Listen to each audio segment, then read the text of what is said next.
पूरा खानदान की इज्जत उछाल के रख दे ले भाई समाज में।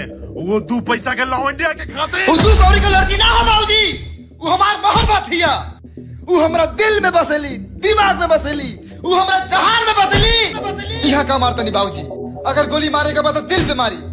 सब कसूर ससुराई दिल के ही बा, कहे के ना जाने ली ऊंच नीच जात पात के भेदभाव।